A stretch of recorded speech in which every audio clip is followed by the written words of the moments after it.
here and in week 4, a few districts have already started district play. For District 4, 5A, Division 1, which is Waco High, Lake Belton, Red Oak, that district.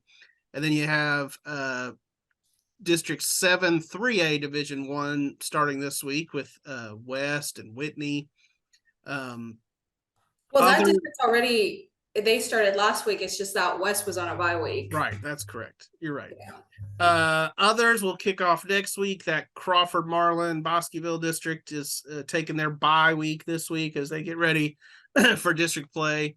And soon enough, we'll have games that matter in terms of the playoff race every single week. So we've had this discussion in the past, but I want to hear the 2023 answer to this question. What's the toughest district in Central Texas?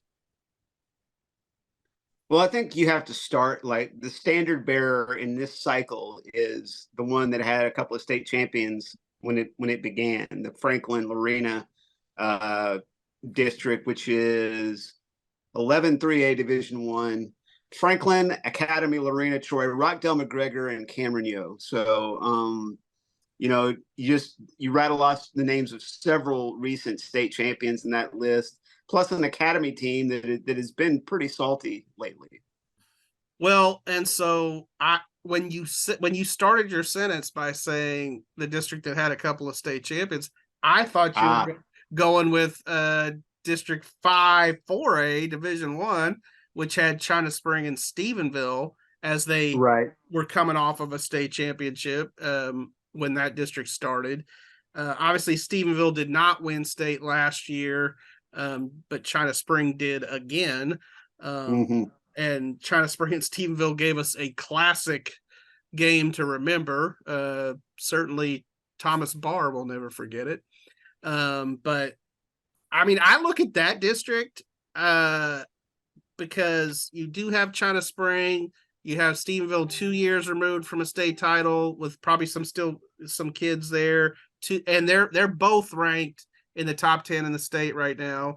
Alvarado's 3-0 and playing pretty well.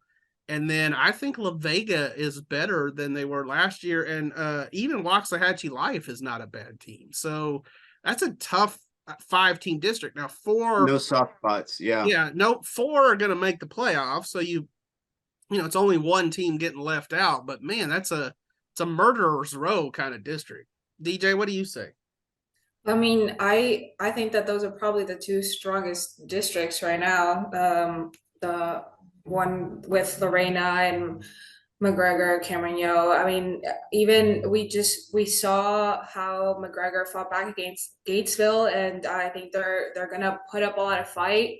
They're gonna have a tough road to get into the playoffs because right now in that district, them and Rockdale are kind of the ones that are going to be the ones scraping for it.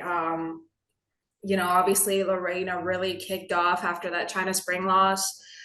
Franklin, they've been dominant all throughout this non-conference. And I mean, Cameron Yo might be kind of on the down right now, but they're going to get it going once district starts, I think. And I mean, Academy's been kind of a surprise. Obviously, I don't know as much about them as y'all do, but they've been on a roll. I mean, they beat Hillsborough, which I didn't think they would, but I picked Hillsborough as well. I mean, they've made a nice transition to a new coach. I mean, obviously they had Chris Lancaster there before. He's now at Robinson, doing a pretty good job at Robinson.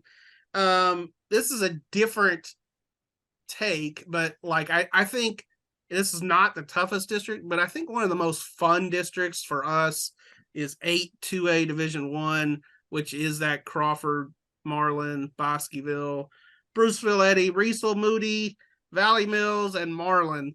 You're talking about 8 teams that we cover in Central Texas, and they're on varying levels of success, I would say. I think Crawford and Riesel have probably kind of ascended to maybe a little bit higher level, but Valley Mills defied our expectations. Valley Mills, Bruceville Eddy won a game 2 weeks ago that I don't think none of us picked. I mean, I personally think Matt Hurst is going to get it done at Moody. It just may take, another year or so. Well, there might be a time for them because, like, Crawford and Marlin at the top of that district were pretty tough. Bosqueville is struggling bad right now, and Rosebud Lot seems to have lost that edge that they had as they were kind of climbing in wins every year. They seem to have dropped back a little bit. So that opens the door maybe for Moody and Valley Mills to really get in there and contend. Yeah, and let's not forget about the Marlin Bulldogs either. I mean, obviously such an incredible season 2 years ago, and then good last year. They were 7-5, 6-1 in district. Obviously, we know how this year started with them having to take that first week off, but they've kind of rebounded nicely. I mean, they got a good win over Groesbeck last week.